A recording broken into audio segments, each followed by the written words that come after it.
Hey, what's up nerds? Paul Conti here. I want to do a crash course on AoS 2nd Edition for a lot of the people that have not actually been playing Age of Sigmar since it released. The folks that really didn't like it, the changeover from the old world to the mortal realms, and maybe you're taking a second look at it now that there's a new edition launching. And so I thought I'd throw a resource out there to just give people some information. So really, who is this designed for? Basically people that didn't like AoS at launch, people that hated it. Maybe not the people that had so much hatred that they burned their armies, for example.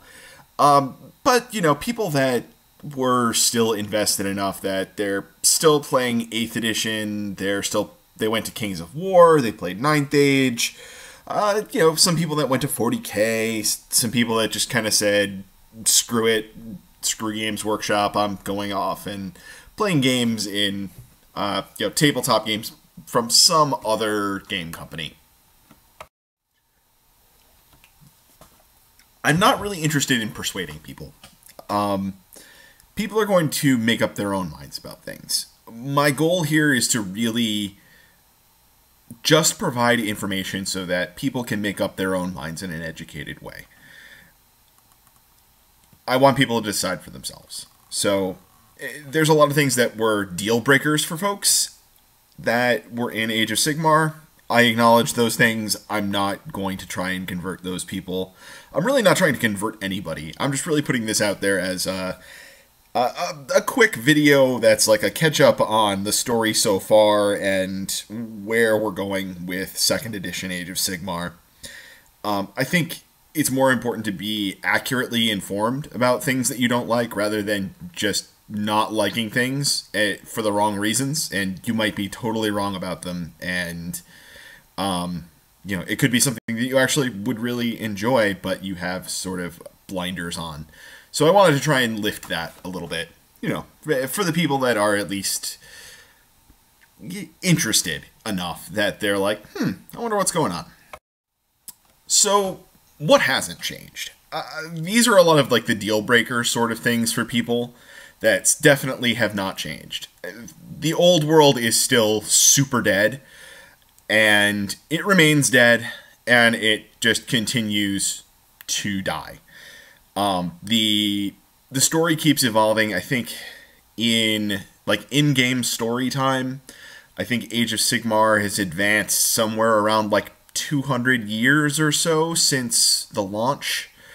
So a lot of like the mortal people, like you don't see a lot of like mortal named characters because they just don't survive the story, basically. We have had some characters kind of pop in. Had one character, I forget his name, he was a dwarf that had gone into the Chaos Warp, and he just sort of like popped out into the Mortal Realms back out of the Chaos Warp, and was like, whoa, what the hell happened? So that's sort of interesting. It's still a skirmish game. They're definitely very committed to that. There's no rank and flank anymore. It's going to stay that way. So if that is your major deal breaker, you might as well turn the video off now. The turn priority roll was a big sticking point for people. That hasn't changed really. It's been modified a little bit, but it's still basically the same rule. The basic gameplay in general is basically the same, and it's definitely still not what I would call a balanced game. It's not balanced in the way that, say, like Kings of War is balanced. It is way too complex to be balanced in that sort of way. And the interesting thing here is that 2nd edition Age of Sigmar is actually not that big of a change to the rules overall. A lot of the rules changes are basically clarifications and tweaks. There's a couple of major mechanical changes that spice things up and make the game a little bit more interesting. And I'll talk about that a little bit further on.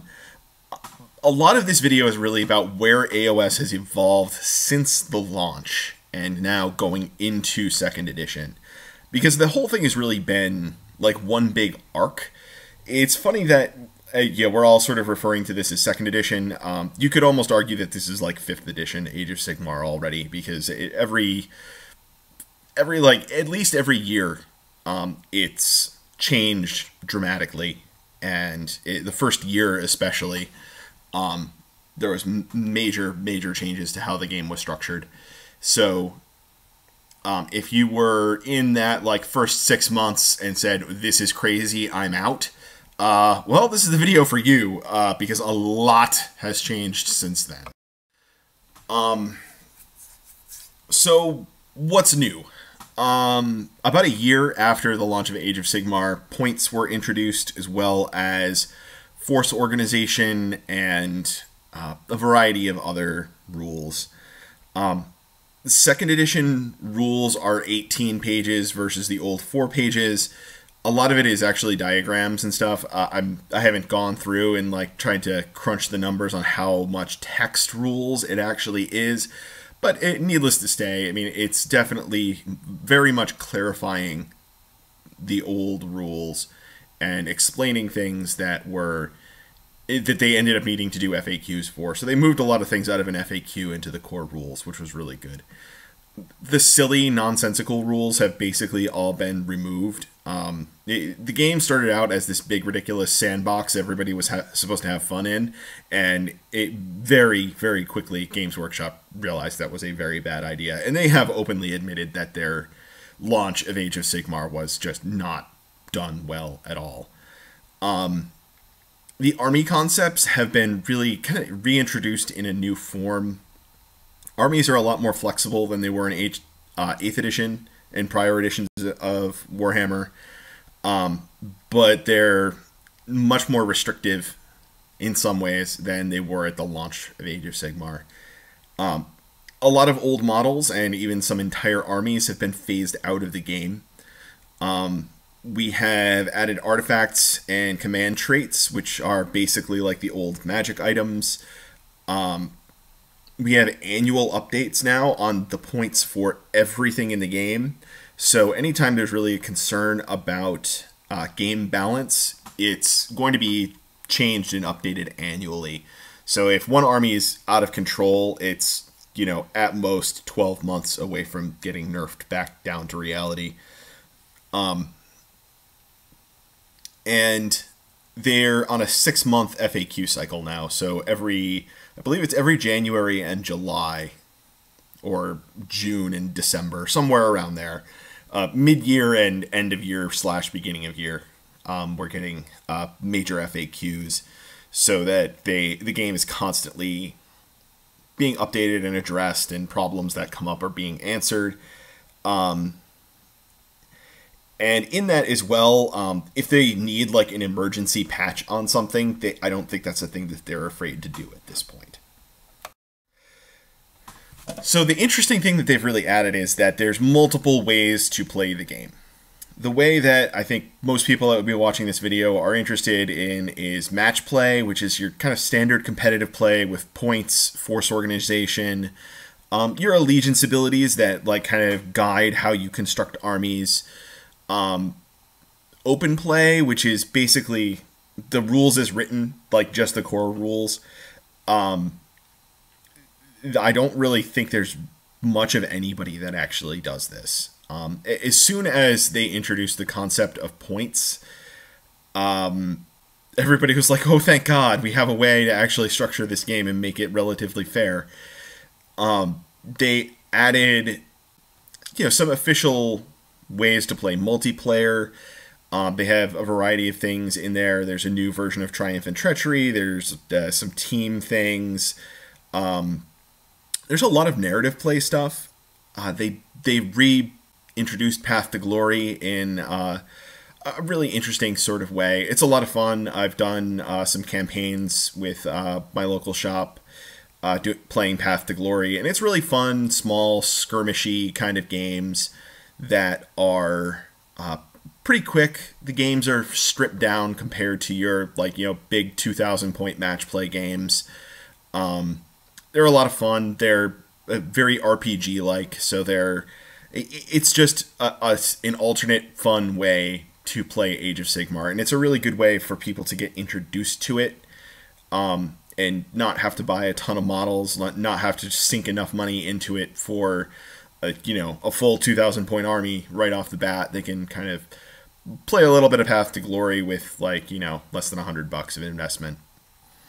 Also, they've introduced rules for map campaigns and a variety of other narrative-oriented things. They introduced Age of Sigmar Skirmish, which there's a book out there, and it's like $10 in paperback. And it's basically Mordheim Light. It's, single models and, leveling up and all of those sorts of things. Definitely also a lot of fun. Not my personal favorite way to play, but the fun thing, I think, is that the skirmish scenarios, I think, are really good, and they work really well for Path to Glory. And that kind of brings me to my next point here, is that the rule system that they have created for this is very modular at this point.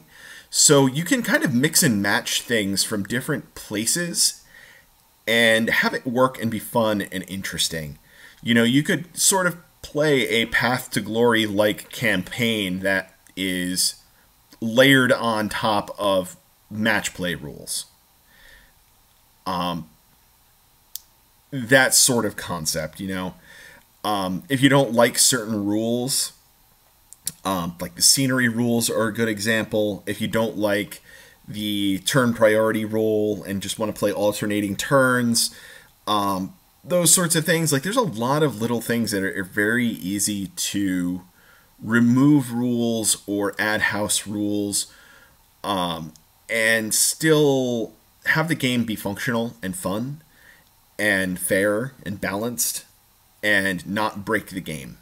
You can house rule a lot of stuff. And very frequently people do.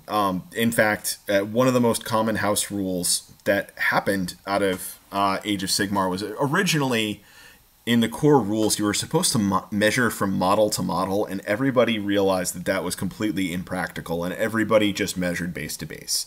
Like, literally, I don't think I've ever met anyone that measured model to model. And that house rule became so common that it made its way officially into the 2nd edition rules. So, on competitive play in general, one of the big criticisms of Age of Sigmar when it was launched was that it was way too simple. It was just a dumbed down game. It was for kids, blah, blah, blah. I've heard a lot of the complaints. It is now punishingly complex to play this game competitively.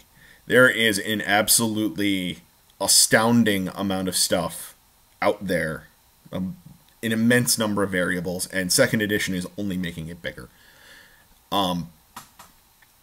List building, super complicated. A quick story, I was talking to one of my friends that he actually had gotten me into Warhammer at the tail end of 8th edition, and he really did not like Age of Sigmar, and he went on to play Kings of War, and he's still playing there, and he's actually doing really well in Kings of War. And he was starting a new Kings of War army, and it was something that had plenty of overlap into Age of Sigmar, so it was like, yeah, I wonder, I'll kind of pick this up, and maybe I'll have an army that can cross both games, and we can do some pickup games of Age of Sigmar once in a while. And then I started explaining to him, like kind of where Age of Sigmar has gone, and like, it was like Skaven Clan Pestilence that he was looking at. I'm like, oh, well, that's actually a really interesting choice, because there's like 3 different ways that you can really build that army. You can play them as Clan Pestilence, you can ally them all as Nurgle, and use the Nurgle rules, or you can play General Chaos, and there's different benefits, upsides and downsides to each of those. It's really interesting, set of options that you have for that allegiance. And like the look on his face was like his head was going to explode. He was like, "You mean my army is really 3 armies, basically?" Yeah, kind of. That happens with a number of different factions where there's a lot of complexity in how you put things together. There's so many different allegiance abilities, artifacts, command traits. The new factions are all getting spell lores of their own when their books come out. There's a plethora of battalions. I mean, I think Stormcast alone have like 20-something battalions to choose from. And for those that are not that familiar with it, that's basically similar to like the detachment concept in 40K, except a little bit more robust. You take a specified group of units and you get some special abilities and you pay extra points for having the battalion in your army. No two units in this game are identical. In fact, there's very few that are even really all that similar. Everything has its own unique sort of thing that it does. The thing that's made competitive play really interesting is that it's moved to a scenario-based game. And that was originally started with the first General's Handbook. A second set of scenarios were added to the second General's Handbook. And now the third General's Handbook is going to have a third set of 6. And it's including rules that it's going to include revised versions of all of the old ones. So the new General's Handbook is going to have 18 different scenarios to prepare for a tournament. And one of the common things among tournaments, especially big GTs, is they are not going to tell you ahead of time in the tournament pack which scenarios to prepare for. So you have to prepare for everything. And that's one of the big challenges in list building, is building towards the scenarios. And not a one of those scenarios is run across the board and kill your opponent. Like, the idea of like kill points even being a thing has become controversial in the AoS competitive scene. That people don't even want that included in scoring at all.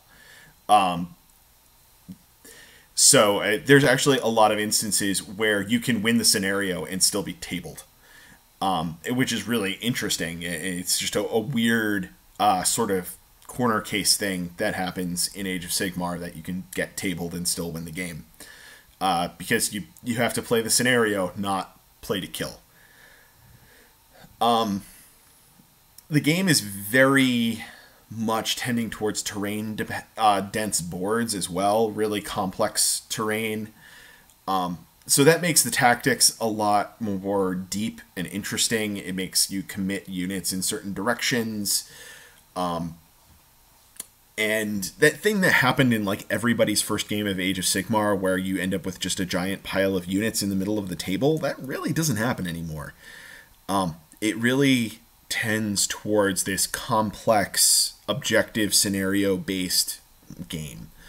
So it's really very interesting. It's really challenging to build lists. It's challenging to even find what army you want to play. And a wide variety of armies are actually successful. There are a few lists which are really strong or really annoying. Those tend to get whacked in the next General's Handbook, or there's some new army or new book that gets released that is some sort of hard counter to it, and it just makes that army fall out of favor quickly in the metagame because it now has more bad matchups than it used to have. So competitive play, really complex and interesting. It's not just run across the board and kill people with a giant pile in the middle. That is something that there was a very bad reputation for that in early Age of Sigmar, and it's something that just doesn't happen anymore, which is really good. I cannot express enough how really good of a direction that is. So specifically, Age of Sigmar 2nd edition, what's new? Magic has really been beefed up a lot. At this point, most armies have their own unique spell lores that they can give additional spells to their wizards and have a variety of different options on their wizards. They're introducing a concept called endless spells, which are actually spells which have models and are physically represented on the table. So the old Purple Sun is making a return. It is still obscenely powerful, and it is a giant purple spiky baseball. And, you know, you cast the spell and move it across the table, and it's actually a physical thing on the board. And the endless spells are something that all armies have access to. The Unbind range, formerly known as Dispelling in 8th edition, the range has been increased to 30 inches from 18, which means that basically what had happened for a long time was the first couple of turns of Magic, or even the whole game of Magic, there was no real interaction between you and your opponent. So your spells kind of became these abilities some of your heroes had that you just had to roll for, that you didn't always get them. And now there's actually going to be some real back and forth, especially with the endless spells, because one of the mechanics of the endless spells is that any of them that like move around the board, like Purple Sun, for example, there is the possibility that you can cast it, and then on a later turn, your opponent would actually be the one that decides where and how it moves. So that's pretty interesting. Very interactive. So Magic in general, I think, is going to be a much bigger aspect of the game, and it's not going to just be the static thing. It's not quite the Magic phase from 8th edition, and, you know, there's still some armies that are just not even going to use Magic at all, and that's fine. Plenty of armies do that, and they do perfectly well, and some of them have some really good abilities, even though they don't have wizards to be able to unbind or disrupt your opponent's spells in some way, and you know, like Khorne in particular is really good at punishing your opponent's magic. As I mentioned before, measuring base to base is now official.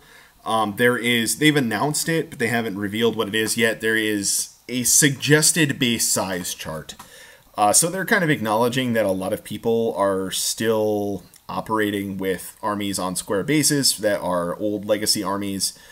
I think this is basically the first step towards official mandatory base sizes, and this chart of quote-unquote suggested base sizes, I think, is probably a year or so away from being like, no, really, you have to play with this. And I would guess most large tournaments are going to enforce this from day one. Command points are the other big thing that are being introduced. Rather than simply having, you know, your general with a command ability that he can use once a turn, you get some allotment of command points, which you get one at the beginning of each of your turns. Plus, you can buy some additional ones in your list, and you get one additional one per battalion that you take. And there's a few artifacts and command traits, and, you know, who knows in the future what they're going to create, but other ways to get command points. So it's a similar concept to command points in 40k. It lets you use command abilities on heroes that are not your general, which is fun. So it gives you a little bit more flexibility in what kind of buffs or debuffs your army, your general, your heroes can generate. One of the weird sticking points that people had about this was the whole like shooting out of combat thing. You know, that units with missile weapons, if they were in close combat, they could just shoot willy-nilly anywhere. Now you can't shoot out of combat, but while you are in combat, you can still shoot at the unit you're in combat with, which kind of makes sense. They introduced a new version of the Lookout Sir rule, which is really not... it's a very light touch. They basically just said if you have a hero next to a unit, it's -1 to hit when shooting them. They fixed summoning, and I say again because they previously did a fix to summoning, and it was a little bit too hard of a fix, I think. Originally, the fix to summoning was you set aside an allotment of points in your list to be your reinforcement points, and you could summon units up to that amount of points. So if you set aside 200 points in your list for reinforcements, you could summon up to 200 points worth of models. And that allowed summoning to be a little bit of a flexible tool, but it was such a hard edge approach to it that virtually no one actually used summoning after that. So they've fixed it again, and now any unit or any army which has units that can be summoned gets some sort of ability where they are accumulating a resource through some game mechanic to then use that resource to spend to summon things. So I think the most simple example is Khorne. You get a blood tithe point for every unit that's wiped out, and then you can spend those blood tithe points to summon more models. And the chart is, there's like a progressive chart. There's nothing for one blood tithe point. You've got to kill it or be killed. You have at least 2 units on the board die. So this is something that you're not doing this like top of turn 1. So this is something that's going to probably come into play a little bit later on in the game. And the chart scales up. For like 2 points, you can get like 5 bloodletters. For 8, you can get like a bloodthirster, which is cool. That's just sort of a very simple example of it. Nurgle's is a little bit more complicated. Tzeentch is, you earn points based on successfully cast spells, and that is a very Tzeentchy thing. And then Tzeentch's chart is all very expensive. It takes lots of spells successfully cast to actually be able to summon anything. So I think it seems fairly well balanced. On paper, we're going to have to see how it goes, but it's certainly going to at least make summoning like an actual thing in the game and not be like ridiculously abusive. So hopefully that turns out well. As I mentioned before, there was actually a change to the turn priority roll. Again, one of those things that a lot of more competitive players really didn't like was rolling for priority on each battle round, rather than having alternating turns. And they made a very light touch fix to that rule, whereas when you roll off for the battle round, if there is a tie on the dice, it defaults to the prior turn order. So the person that went first in the last battle round will get the choice of going first or second in the current battle round. So it kind of balances it out. It makes it much more likely that you're just going to have alternating turns throughout the game, and the double turn thing doesn't happen as often, which is something that was a feel bad for a lot of people.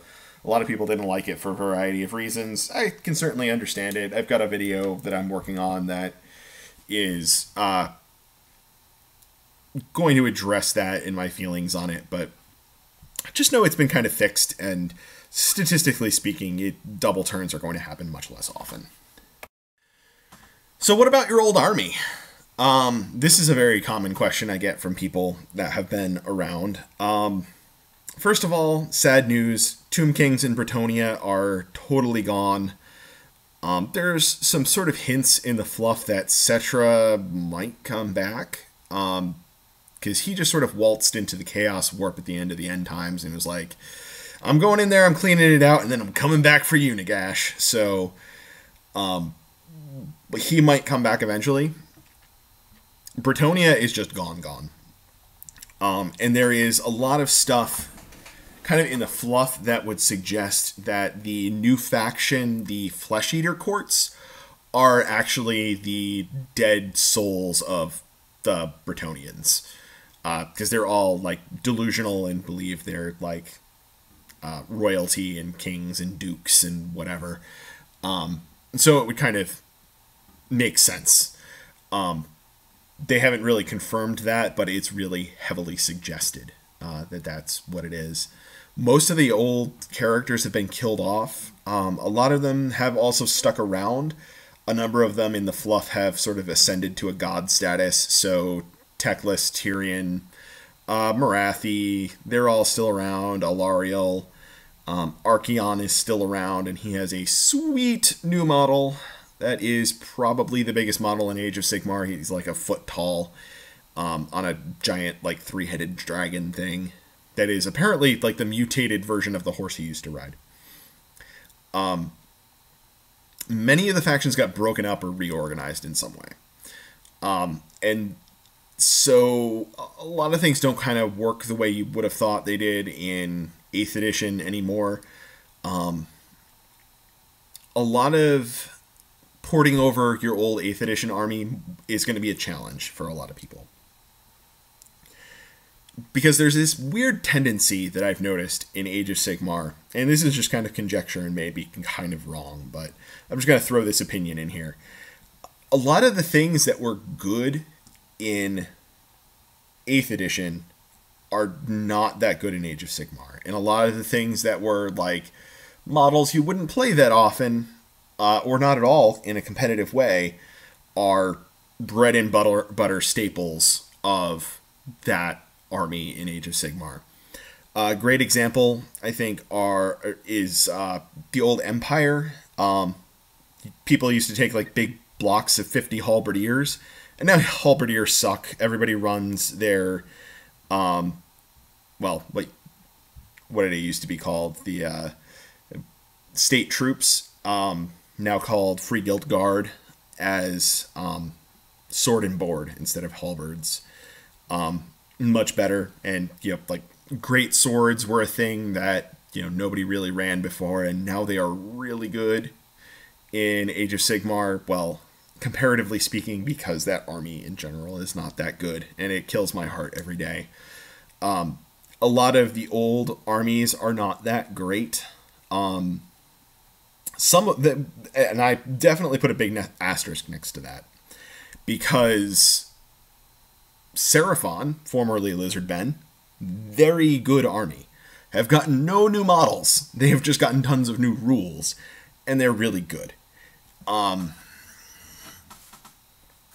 Some things have gotten just kind of like a new book, or a release that kind of like split up a faction and then extrapolated on it.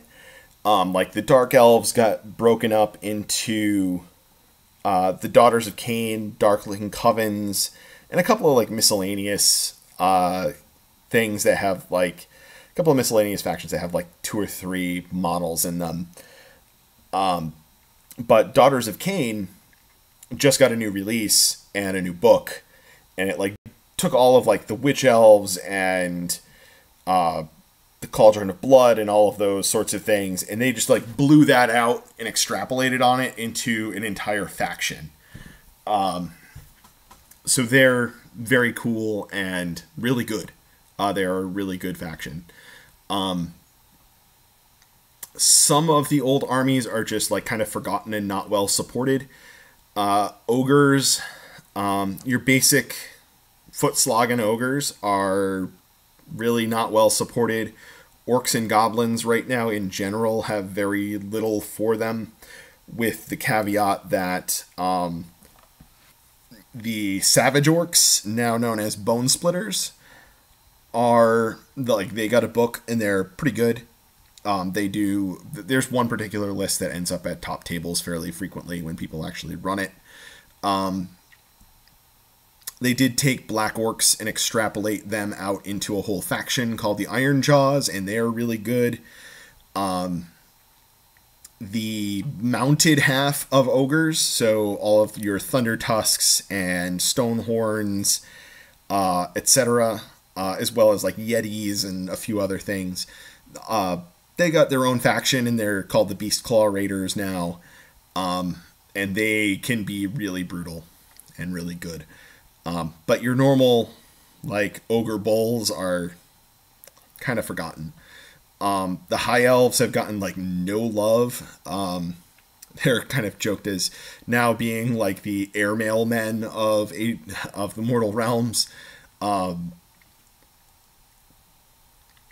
On the flip side of this, a lot of your old awesome things that you didn't play are now very good, like particularly monsters. You know, your Stonehorns from 8th edition were not that exciting in your ogre list. Now they are like brutal, terrifying staples. You know, the Free Guild General on a Griffin, beautiful model that nobody used to play with, and now he's like, people are running like 3 of them in a Free Guild list. You know, formerly, yeah, Empire General on a Griffin.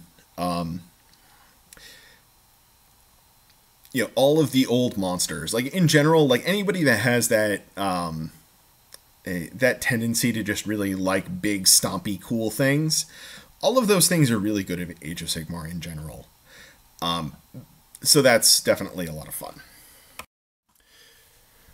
So what about this reorganization of forces? So the big thing with Chaos was that they got divided up by Chaos God rather than being split between mortals and demons and then having a subdivision within those with them being able to take a mark of a particular Chaos God. So really, like, each Chaos God except Slaanesh has gotten their own book at this point. Slaanesh is rumored to be sometime in the next like 6 to 9 months.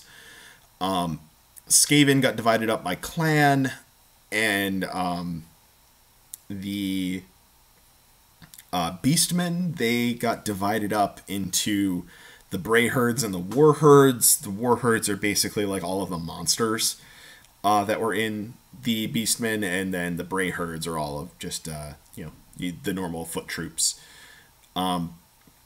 Death was really just vampire counts, and it got the Flesh Eater Courts faction, which was really mostly like a repack of old stuff, with a couple of new sprues thrown in the box to convert some things into heroes. And now we're getting the Night Haunt faction expansion as well. The Legions of Nagash just got a book. So Death is getting a lot of love right now, and it's expanding. And really, like, all of that is supported in some way. Orcs and Goblins and Ogres have been, like, heavily segmented down into smaller groups. Ogres are in 2 main groups. And then a couple of, like, Dangler factions, and then Orcs and Goblins are in, like, 6 groups. Like, they took that one army and split it into probably, I want to say 6. And then similar things happened to, like, the Order factions. The Empire got split into the Free Guild, which was all of, like, the foot troops, and then Collegiate Arcane, which was all of the magic stuff, Devoted of Sigmar, which is like Flagellants, Warrior Priests, Witch Hunters, War Altar of Sigmar. That got its own faction, and then all of like the artillery went into the Ironweld Arsenal. Similar things happened to other factions. Wood Elves, for example, they got split into 2 pieces. So now you have the Wanderers, who were all of the actual elves that were in the Wood Elf list. And then you have the Sylvaneth, which were all of like the Tree Lords and all of that, like Durthu, etc. That got blown out into its own faction, got a few new units added to it, and got its own book. And they're definitely very competitive. Not my favorite army, personally, to play against. Like, I've just had nothing but bad experiences playing against them, in terms of like it being fun. But yeah, similar things have happened pretty much up and down order. We've gotten a lot of new releases, which is really cool. A lot of new armies, just straight up new forces. So here's all the new stuff we've gotten. And this is just like full army releases or army book releases. And this is in order, by the way. So we got the Stormcast Eternals and Khorne like at launch. The first new army they introduced was the Fire Slayers, which was basically taking the old dwarf slayers and extrapolating on that into a whole faction of crazy half-naked dwarves with axes and mohawks that ride magma dragons. They're very cool, very competitive. Everchosen, which basically it was just a new model for Archeon and his Varangard, which are just like super elite cavalry models. It's not exactly an army. It's weird. It was like a release in a book that had like 3 units in it. The Iron Jaws, which were similar to the Fire Slayers, they took the Black Orcs and extrapolated them into a whole faction full of like the orkiest orcs to ever orc. Out of the new fluff, probably the best story that I've heard was a bunch of Iron Jaws were marauding around looking for a fight. They go to this Khorne warrior fortress, and they just go through and they slaughter the crap out of all of the the Khorne warriors that are in there. And they're like, well, this really sucks. This was not a good fight. So they took all of the corpses and they like prop them up all around the fortress to make it look like it's still occupied, and they all hide inside until the Stormcast Eternals show up to try and clear out the fortress so that they could have a real fight. That is probably the orkiest thing I have ever heard. The Iron Jaws are a lot of fun. They're super fun to play against. Flesh Eater Courts. This is a lot of like ghouls and zombie dragon and variety of other things. They're a little bit less played. The Beast Claw Raiders I've already talked about. That was really just a book release. Sylvaneth are all of your tree people. Bone Splitters, those are your former I'm losing the names. Too much crap to keep in my head. Formerly Savage Orcs are the Bone Splitters, and they're interesting, fun. Their release was really just a book. Then the big Chaos release of last year was Tzeentch. He got a ton of new models and was very powerful. A lot of cool and interesting stuff in the Tzeentch army. It seems to be one that's like, for people that are like Magic the Gathering players, I feel like Tzeentch is very akin to like blue in Magic. Like, it's really hard to make Tzeentch do what Tzeentch does without making it overpowered, and still stay within like the fluff of what you want Tzeentch to be. The Caradhran Overlords, they are your dwarf steampunk sky pirates. They're pretty awesome. A little bit controversial because they are like a really heavy shooting army. They are very powerful in shooting. Just at the beginning of this year, Nurgle got a new release. It was mostly a book, but a couple of new models came out with it. In particular, a plastic grade unclean one. A couple of other new models in there, like got a new model for the Beast of Nurgle. Legions of Nagash was really just a book reorganizing Death into actually like a competitive faction. Daughters of Cain, already talked about them. Night Haunt, already really kind of went over them. They're all of the ghosty stuff. Basically a big faction of ghosts that are not loyal to Nagash. And then the Idoneth Deepkin, which are the long joked about fishmen, finally happened. They're really like underwater elves that ride fish. There is actually one model that is a couple of elves riding a shark. They are very cool. I have not been able to really figure out the power level of them yet, but the model line is really cool, awesome, unique.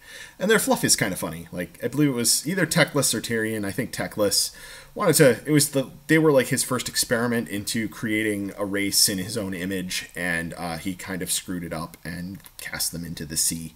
So, that was fun.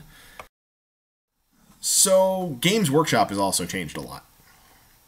And I see I'm kind of running long here, so I'm going to kind of quickly jam through this. They actually schedule out their releases and announce things fairly well ahead of time. We knew about 2nd edition of Age of Sigmar coming out months in advance and started getting rules leaks directly from them about it in a very organized, public way that wasn't like random stuff scanned and put on, like Bell of Lost Souls anonymously. They have Warhammer TV now, which is a YouTube channel and a Twitch channel where they do painting tutorials and game tutorials, do various other videos. They do live stream games and interviews on Twitch. Big thing, major pricing changes. I mean, in general, starting a new army is a lot more affordable now than it once was. If you're going to buy something all new in box, you can build a sizable army for relatively cheap. They're really committed to the narrative and the fluff, which, they're moving the fluff forward a lot, and they're aligning things to the fluff a lot. And a lot of your old favorite characters are slowly kind of making their way back into the story. They have some cool new apps that they've released. So all of the base rules to the game are available for free on the app, including all of the war scrolls for all of the units. And then you can buy like the ebooks through the app of all of the different books that they released. They interact a lot through Facebook on their Facebook community page. They have a community website that they created. And they are just like constantly pounding out new models. Tons and tons of new product. And it is not garbage. It is lots of cool stuff. If you're into models and painting, it's just a really cool time. There's lots of stuff coming out all the time. And really an endless stream of books. It's like, I mean, you saw on the previous slide just the sheer number of new books that have come out and new factions that have come out. And it just keeps coming. We're getting a new Stormcast Battle Tome and Night Haunt next month. And Slaanesh probably by the end of the year. New Goblin book is rumored by the end of the year. Maybe Elves. We're not sure. They did say that there were 2 elf releases coming, and they have only done 1 so far. So probably another elf release before the end of the year. We don't really know what. So yeah.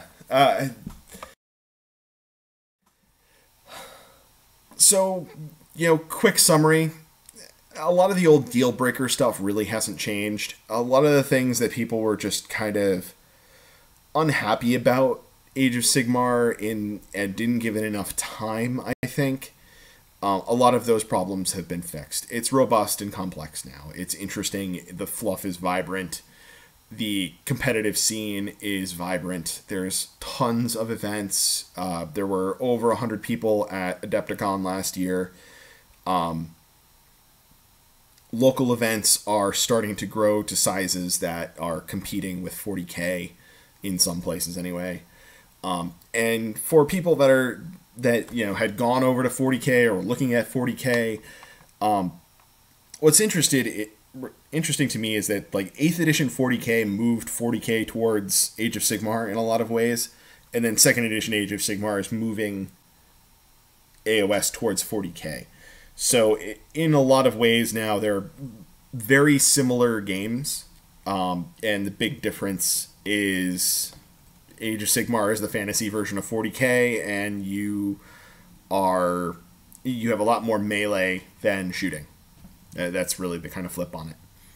So that's about it, guys. Hopefully that was fun and informative for you. Don't know if it's actually going to persuade anybody. Maybe somebody out there is going to watch this and be like, hey, Age of Sigmar doesn't suck anymore. But at least for those of you that still don't like it, maybe now you just have a more informed opinion about it, which is, in general what I'm hoping for, just to provide some information out there for people so that they're not just blindly hating Games Workshop in the darkness and screaming and crying about how the old world is dead and how they ruined everything. Games